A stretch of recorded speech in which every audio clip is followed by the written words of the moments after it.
देखिए अब आपको सीधे हैदराबाद लिए चलते हैं, जहां नरेंद्र मोदी युवा रैली कर रहे हैं। कुछ ही पलों में नरेंद्र मोदी का संबोधन शुरू होने वाला है। देखिए कितना भव्य मंच वहां बनाया गया है और जो मोदी को सुनने के लिए आने वाले लोग हैं उनके लिए भी बड़ी ही ढंग की व्यवस्था की गई है इस रैली में। वजह साफ है क्योंकि 5 रुपए का टिकट इस रैली में लगा है। आपको बता दें भारतीय इतिहास में किसी राजनेता की यह पहली रैली है जिसमें 5 रुपए का टिकट लगा है। बीजेपी काफी पहले यह दावा कर चुकी है कि उसके सभी टिकट बिक चुके हैं। अब सवाल ये उठता है कि नरेंद्र मोदी जब बोलेंगे तो क्या बोलेंगे, क्योंकि आज वो चुनावी शंखनाद का शुरुआत करेंगे, शंखनाद करेंगे चुनावी, और मोदी अपने संबोधन में आज क्या कुछ कहेंगे आने वाले चुनावों के मद्देनजर, ये इस पर आज उनके तमाम विरोधियों की भी नजर होगी। పార్టీ ఎన్నికల ప్రచార రథసారథైనటువంటి నరేంద్ర మోడీ గారు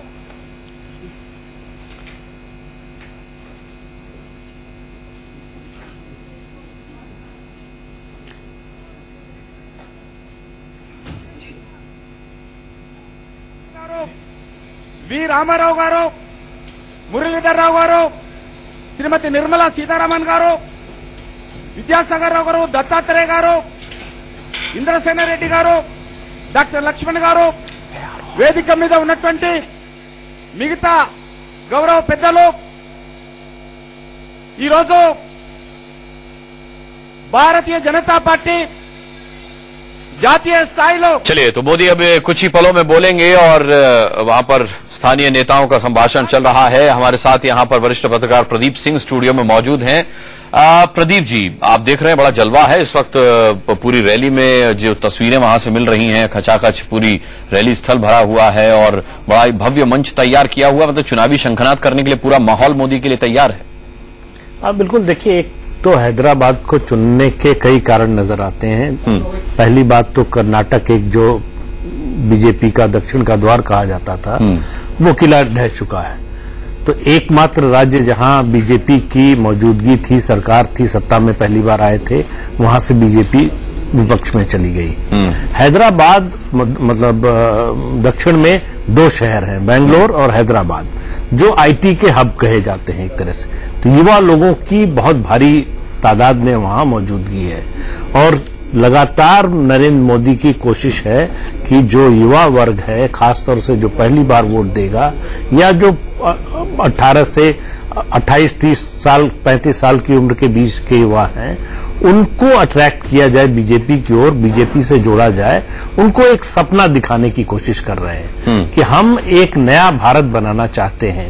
ये मौजूदा सरकार जो है उसकी नीतियां किस तरह से देश को पीछे ले जा रही हैं और हमारा देश के बारे में, देश के विकास के बारे में क्या सपना है वो बताने की कोशिश कर रहे हैं। अब कितना लोगों पर असर होगा, वो वोट में कितना तब्दील होगा, इसमें अभी काफी समय बाकी है, लेकिन कोशिश निश्चित रूप से उनकी है कि भारतीय जनता पार्टी का जनाधार बढ़ाया जाए, नए लोगों को उससे जोड़ा जाए। काफी हिम्मत का प्रदीप जी काम किया उन्होंने हैदराबाद को चुन करके, क्योंकि जो संयुक्त आंध्र के समर्थक हैं वो उनका विरोध कर रहे हैं। जिस तरीके से बीजेपी ने तेलंगाना पर अपना स्टैंड साफ किया, उसका समर्थन किया, तो कहा जा सकता है बड़ी हिम्मत का काम नरेंद्र मोदी ने किया है। इसमें कोई शक नहीं है। देखिए जब उन्होंने रैली की, उनके इस कार्यक्रम की घोषणा हुई थी, तब तक तेलंगाना के अलग राज्य बनने का फैसला नहीं हुआ था।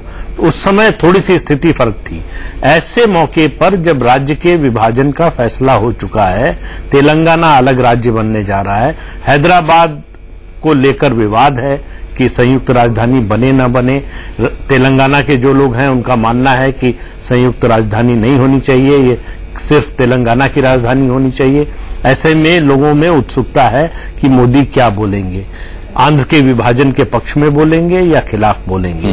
ऐसी भी खबरें आ रही थी कि तेलंगाना से जितने लोगों के आने की उम्मीद थी पहले, उससे कम लोग आ रहे हैं। जो एस्टिमेट था पार्टी का वो संगठन ने घटा दिया है। ये कई तरह के मुद्दे। दूसरा, आंध्र प्रदेश में जहां बीजेपी का जनाधार लगभग खत्म हो गया है, उस राज्य में इतनी बड़ी रैली करना, ये एक तरह की अगर अच्छी रैली होती है, प्रभावी होती है, तो साइकोलॉजिकल एडवांटेज कही जा सकती है। उसमें कोई चुनावी दृष्टि से कोई बहुत बड़ा क्रांतिकारी परिवर्तन हो जाएगा भाजपा के लिए, ऐसी उम्मीद नहीं करनी चाहिए।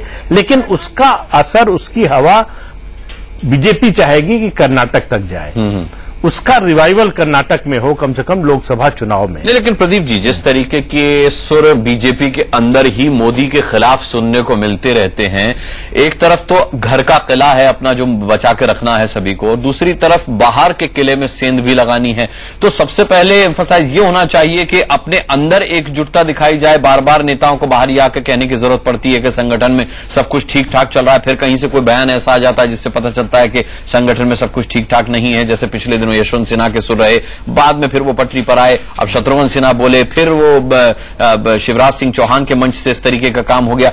ऐसे सिनारियों में मोदी की इस रैली के क्या मायने हैं? देखिए, इस तरह की बयानबाजी, इस तरह की घटनाएं होती रहेंगी। आप जनसंघ की बात एक मिनट के लिए छोड़ दीजिए, सिर्फ बीजेपी की बात कीजिए। 1980 में बीजेपी बनी थी। 1980 से 2013 33 साल तक लगातार अटल आडवाणी नेतृत्व को लेकर कोई विवाद, कोई चर्चा, कोई सवाल नहीं था। इन दो लोगों के नेतृत्व में पार्टी चल रही थी, आगे बढ़ रही थी, सत्ता में आई, सत्ता से बाहर भी हुई, लेकिन नेतृत्व को लेकर सवाल किसी ने कभी नहीं उठाया। अब 33 साल बाद एक केवल नेतृत्व का परिवर्तन नहीं, एक पीढ़ी का भी परिवर्तन हो रहा है।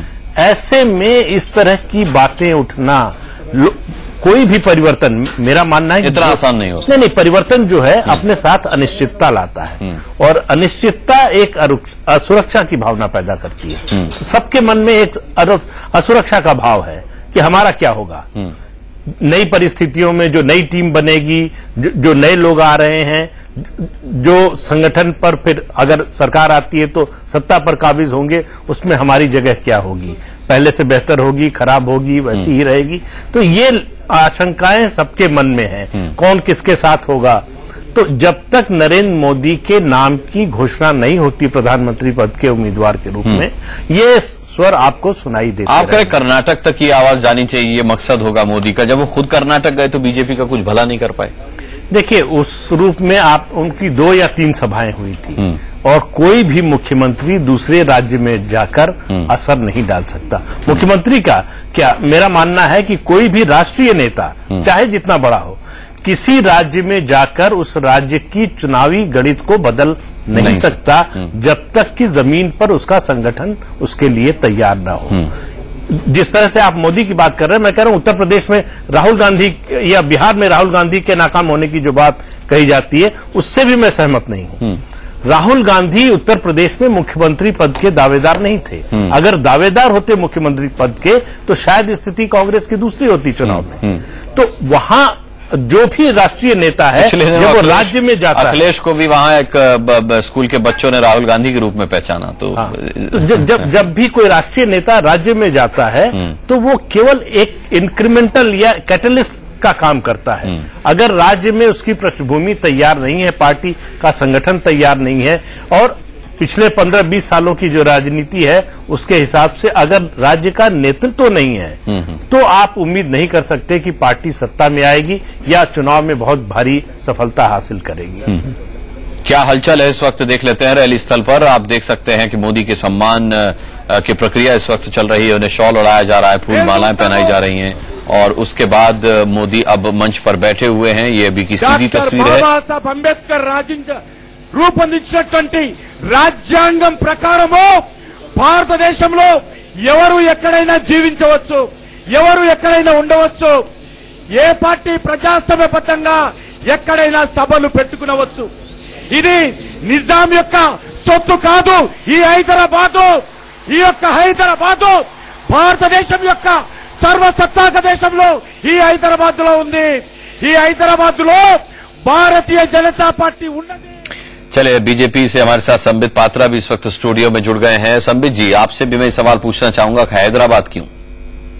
स्वाभाविक रूप से जब से कैंपेन कमेटी के अध्यक्ष बने हैं आदरणीय मोदी जी, तो पूरे भारतवर्ष का एक तरह से भार उनके कंधों पर आया है। तो हैदराबाद भी वैसा ही है जैसा पंजाब है। तो हर स्थान पे जाके उन्होंने पार्टी का प्रचार प्रसार, पहले था जब घोषणा हुई थी कि हैदराबाद में रैली होगी तब था, तब तेलंगाना की घोषणा नहीं हुई थी। अब स्थितियां बदली हुई हैं। नहीं, वैसे दो चीजें हैं इसमें अनुराग जी। पहला विषय है कि तेलंगाना एक स्पेसिफिक इशू है, इसमें कोई दो मत नहीं है, और स्पेसिफिक इशू के विषय में बोलना यह भी बहुत आवश्यक है। और अभी जो फिलहाल तेलंगाना के ऊपर अनाउंसमेंट कांग्रेस ने किया है, इससे तेलंगाना का विषय सॉल्व नहीं हो जाता है।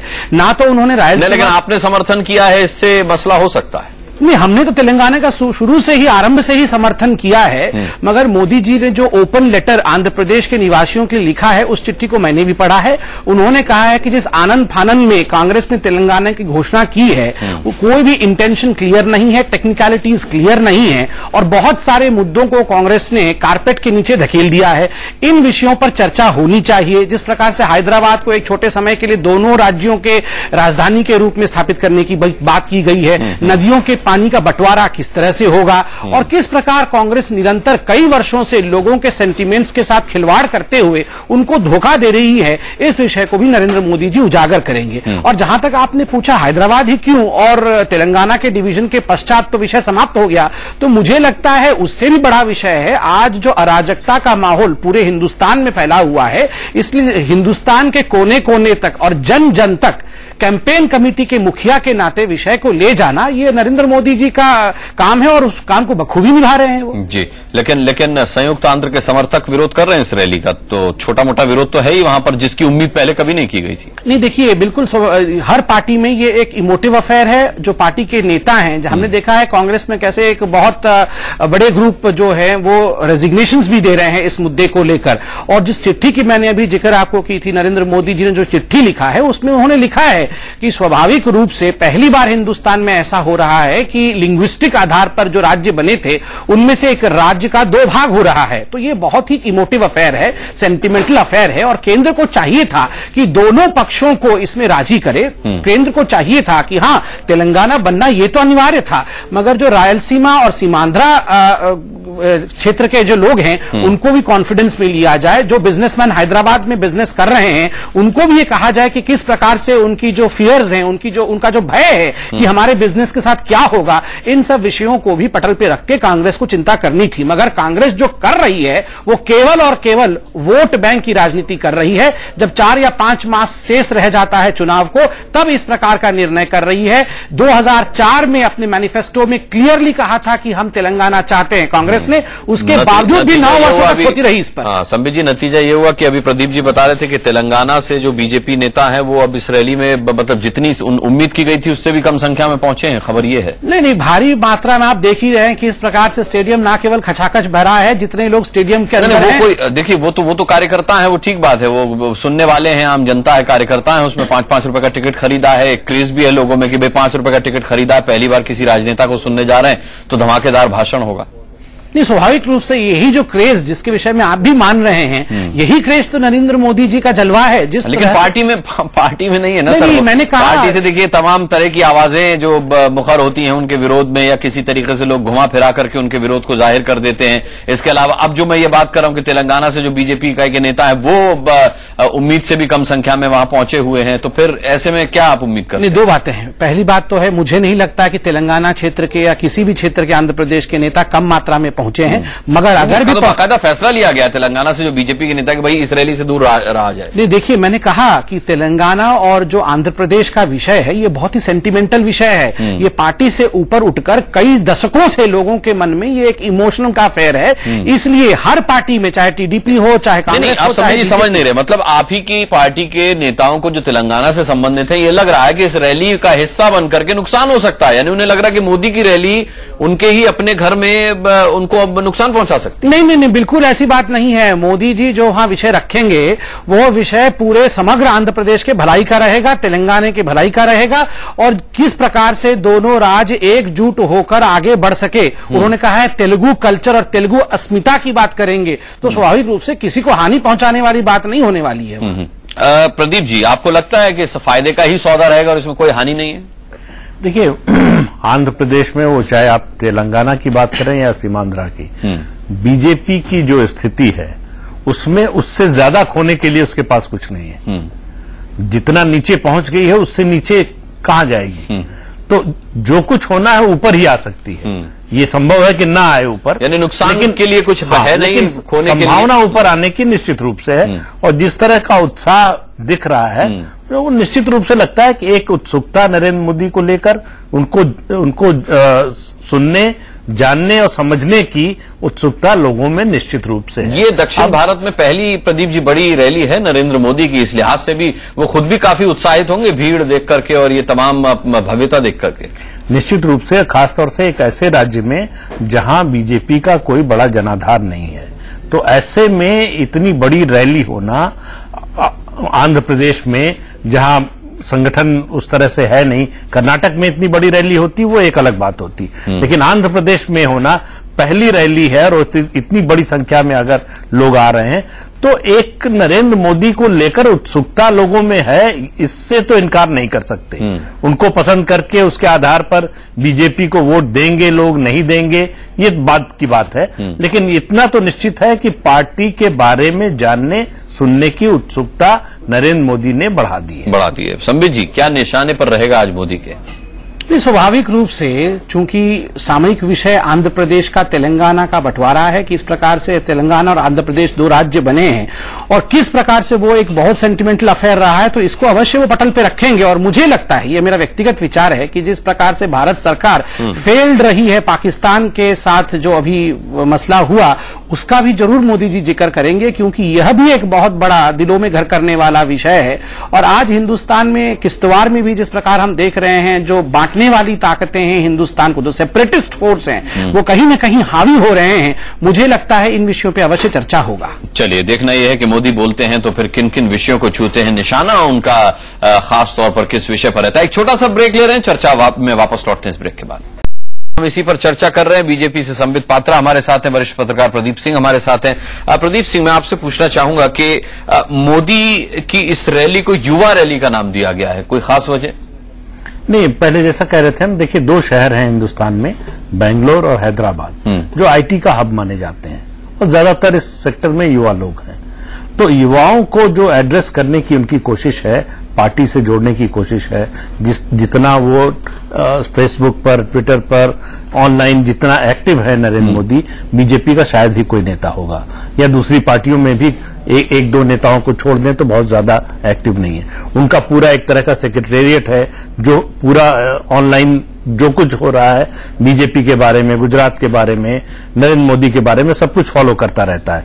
तो एक उनकी कोशिश ये है कि इस माध्यम का जितना संभव हो ज्यादा से ज्यादा इस्तेमाल किया जाए और जोड़ने के लिए जो 40 साल, 45 साल, 50 साल या उससे ऊपर के लोग हैं, उनकी एक धारणा बनी हुई है अलग अलग पार्टियों के बारे में। उनको तोड़कर लाना बीजेपी के साथ उतना आसान नहीं होगा जितना नए जो वोटर हैं, युवा वर्ग है, जिसकी कोई राजनीतिक धारणा नहीं बनी है, किसी पार्टी से संबद्ध नहीं हुआ है, उसको एक सपना दिखाने की, एक सपना बेचने की, मैं कहूंगा, कोशिश कर रहे हैं नरेंद्र मोदी। अब वो सपना वो खरीदता है, नहीं खरीदता है, ये उनकी कामयाबी और नाकामी तय करेगा। बिल्कुल।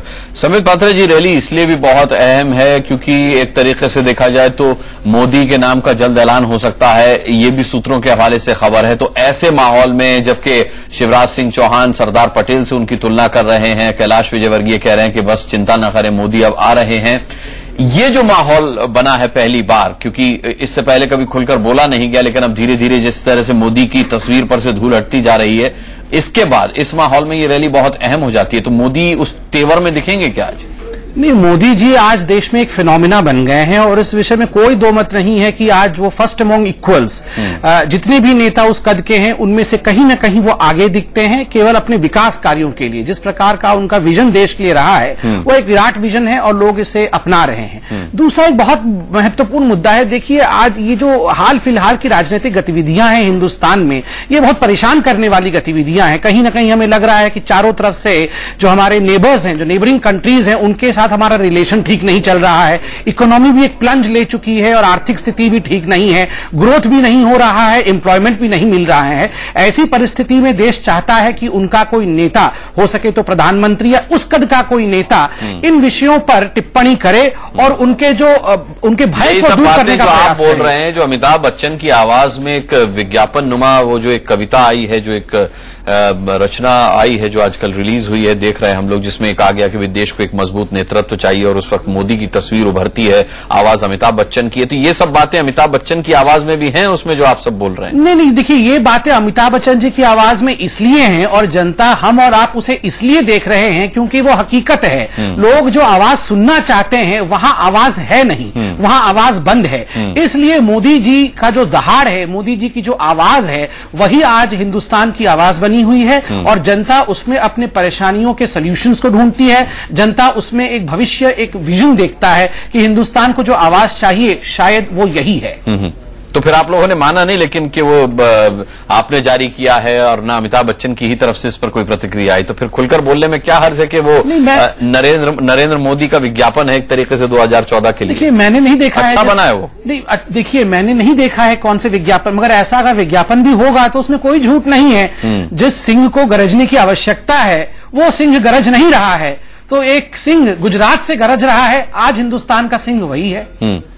तो इसलिए स्वाभाविक रूप से चाहे वो अमिताभ बच्चन जी की आवाज के विषय में जो आप बोल रहे हैं, एडवर्टाइजमेंट तभी होता है और स्वतः रूप से तब होता है जब एक आवाज देश की धड़कन बनती है। और कहीं ना कहीं नरेंद्र मोदी जी, देखिए ये मैं भाजपा में हूं इसलिए नहीं कह रहा हूं, मगर मैं एक युवा भी हूं और मैं भी कंट्री के पल्स को पढ़ रहा हूं। कहीं ना कहीं एक क्रेज है नरेंद्र मोदी के लिए जो स्वतः प्रस्फुटित हुआ है, उसके लिए किसी एडवर्टाइजमेंट की आवश्यकता नहीं है। प्रदीप सिंह जी, क्या वजह है कि मोदी पर बीजेपी धीरे धीरे खुल रही है, धीरे धीरे, बहुत संभल के, फूंक फूंक के? नहीं, उसकी एक बड़ी वजह यह है कि जिस तरह का परिवर्तन, मतलब पीढ़ी परिवर्तन होने जा रहा है, उसको लेकर रेजिस्टेंस काफी है पार्टी के अंदर से, और इस रेजिस्टेंस को एक तरह से लीड कर रहे हैं लालकृष्ण आडवाणी। इसमें कोई छुपी हुई बात नहीं है। और मतलब 3 तरह के नेता हैं इस समय बीजेपी में। एक जो नरेंद्र मोदी के समर्थन में पूरी तरह से खड़े हैं, दूसरे जो नरेंद्र मोदी के समर्थक नहीं है लेकिन विरोधी भी नहीं है, तीसरे जो नरेंद्र मोदी के विरोध में है। तो ये पार्टी के अंदर ये कश्मकश लगातार जारी है। ये कोशिश है कि नरेंद्र मोदी को प्रधानमंत्री पद का उम्मीदवार न घोषित किया जाए। उसके लिए सबसे बड़ा जो तर्क दिया जा रहा है, वो कहा जा रहा है कि अगर नरेंद्र मोदी को हमने चुनाव से पहले प्रधानमंत्री पद का उम्मीदवार घोषित कर दिया तो नए एलाइज नहीं आएंगे, चुनाव के बाद भी मुश्किल होगी।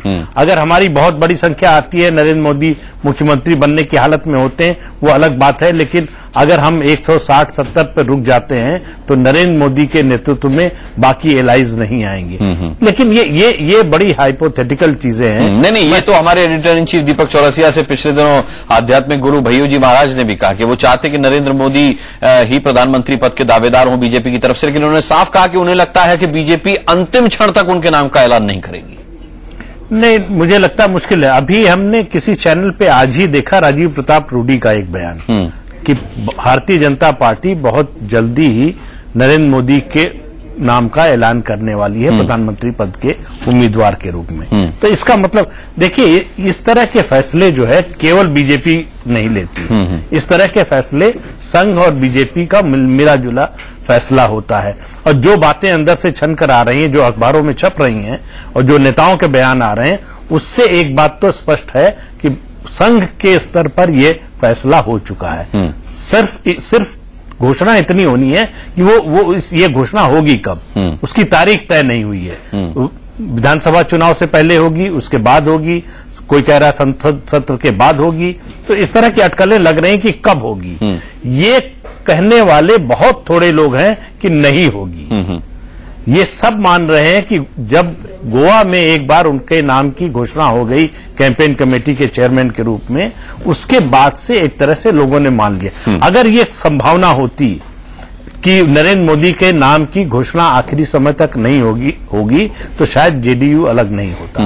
उनको बड़ा स्पष्ट संकेत, या फिर मोदी के अलावा कोई उनके पैरेलल भी तो नजर आ रहा होता अगर ऐसी बात में, इस बात में सच्चाई होती। बहरहाल संबित पात्रा जी, जो 5 रुपए का फंडा है इस रैली के साथ जुड़ा हुआ है, 5 रुपए की टिकट इसमें लगाई गई है और इसका लॉजिक ये दिया जा रहा है कि भाई जो इससे कमाई होगी वो उत्तराखंड राहत में भेजी जाएगी। सवाल ही कि हम सब जानते हैं कि मोदी कम इच्छुक नहीं है उत्तराखंड राहत के लिए, या वो और तौर तरीकों से भी ऐसा नहीं कि राहत ना पहुंचा सकें, या आपकी पार्टी किसी और तरीके से राहत ना पहुंचा सके।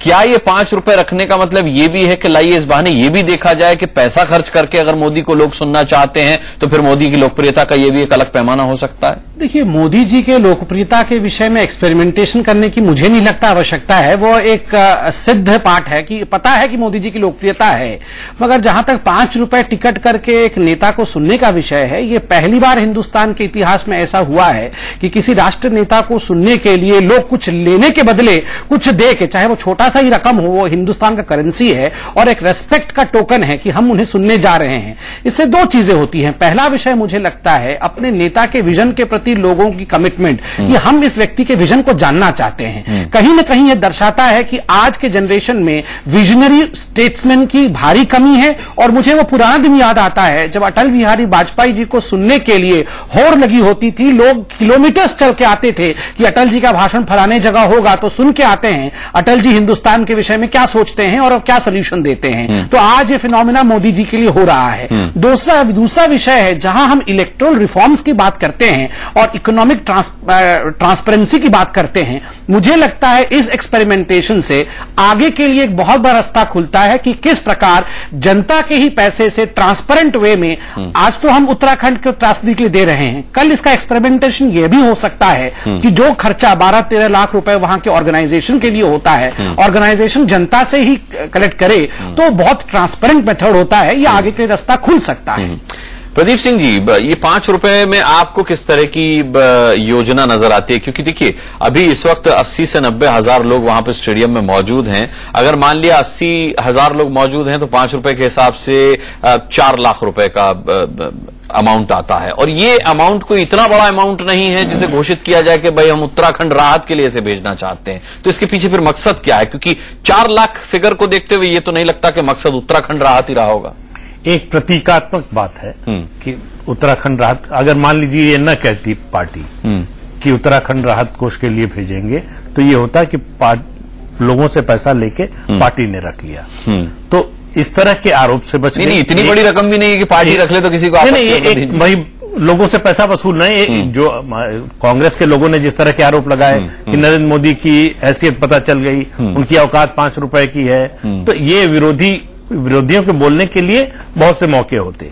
दूसरा, ये निश्चित रूप से आपने जो पहले बात कही कि नरेंद्र मोदी की लोकप्रियता टेस्ट करने का भी, खासतौर से दक्षिण में, उत्तर भारत में और पश्चिम में भले ही लोकप्रिय हों, दक्षिण भारत में कितने लोकप्रिय हैं, ये टेस्ट करने का एक मौका पार्टी के पास है कि 5 रुपए खर्च करके उनको सुनने के लिए आने को तैयार हैं लोग। तो एक मैसेजिंग भी है पार्टी की ओर से कि हमारे एक नेता को सुनने के लिए लोग पैसा देने को तैयार हैं। दूसरा, जब आप पैसा देकर कोई भी काम करते हैं, कुछ भी लेते हैं, वो सेवा हो या सामान हो, तो एक कमिटमेंट भी होता है आपका। इसका मतलब आप यूं ही चलते हुए रास्ते में रुककर नहीं सुनने लग गए। आपने पहले से तय किया कि हमको सुनना है, सुनने के लिए 5 रुपए खर्च किए, टिकट लिया, उसके बाद आए हैं। तो एक कमिटमेंट भी दिखाता है कि वो रास्ता चलते जाते हुए श्रोता से थोड़ा अलग कैटेगरी का श्रोता है, जो ये गंभीरता से जानना चाहता है, भले ही बीजेपी का वोटर ना हो, कि नरेंद्र मोदी क्या बोल रहे हैं, वो क्या बताना चाहते हैं, वो उनको अगर मौका मिलेगा तो वो क्या करना चाहते हैं, ये वो सुनना चाहता है उनके मुंह से। इस हिसाब से क्या कहेंगे, मोदी पास हो गए अपनी रैली से पहले ही? निश्चित रूप से दक्षिण में, अगर आंध्र प्रदेश में इतनी, मुझे याद नहीं है, समित जी अगर बता सकें कि कभी अटल जी की इतनी बड़ी रैली हैदराबाद में हुई हो, तो बीजेपी के लिहाज से तो शायद ये सबसे बड़ी रैली होगी। दो चीजें हैं मैं यहां कहना चाहता था। एक तो अटल जी का विषय जो प्रदीप जी ने उठाया, देखिए बहुत महत्वपूर्ण विषय है। कहां अटल और आडवाणी ने पार्टी को 2 व्यक्तियों से लेकर यहां तक खड़ा किया है, कहां कितनी भीड़ हुई, वहां तो पूरे जन में वो बसे हैं। और अटल जी अपने आप में कितनी बड़ी छवि है, तो उनके विषय में कोई कंपैरिजन ही नहीं हो सकता। दूसरा एक महत्वपूर्ण विषय, आपने अभी आंकड़ों के हिस्से से कैलकुलेशन करके कहा कि लगभग 4 लाख रुपए या 5 लाख रुपए कलेक्शन हुआ होगा, कोई बड़ी रकम नहीं है। मेरा देखने का नजरिया कुछ अलग है। आप देखिए, जो परिपाटी कांग्रेस ने इस देश में, मैं कांग्रेस का नाम लिए बिना ही कहना चाहूंगा, मगर सही मायने में कांग्रेस ने जो परिपाटी एस्टैब्लिश की है हिंदुस्तान की राजनीति में, कहीं ना कहीं एक साधारण आदमी भी आज जानता है कि एक बस भर के हर व्यक्ति को 50 रुपए पूरी सब्जी और कुछ और दे के उनको लाया जाता है है रैलियों के लिए। तो अगर 50 रुपए गुणा 1 लाख किया जाए व्यक्ति, तो ये कहीं 50-60 लाख के बीच बैठता है खर्चा। एक रैली, इतने बड़े रैली को करने के लिए कांग्रेस अगर 1 करोड़ रुपए 50-60 लाख रुपए खर्च करती, तो मुझे लगता है आप अगर पूरा गुणा भाग लगाओगे तो जो पैसा बचा है इस पूरे रैली में वो 1 करोड़ के आसपास का है, 4 या 5 लाख का नहीं है। भले 4-5 लाख उत्तराखंड को आप प्रतीकात्मक रूप से, जैसे प्रदीप जी बता रहे थे, बिल्कुल सही है, मगर जो हिंदुस्तान के राजनैतिक रूप से सेवियर हुआ है पब्लिक के टैक्स के पैसे का, वो कहीं ना कहीं 1 करोड़ के आसपास का है। चलिए, इस वक्त ये तस्वीर भी हम वहां से देख रहे हैं, अब हैदराबाद से, जहां वेंकैया नायडू इस वक्त बोल रहे हैं और उम्मीद है कि इसके बाद मोदी का संबोधन शुरू होगा। हम आगे बढ़ेंगे इस चर्चा में भी और आपको हैदराबाद भी की भी तस्वीरें हम दिखाते रहेंगे, लेकिन उससे पहले देख लेते हैं इस वक्त की हेडलाइंस।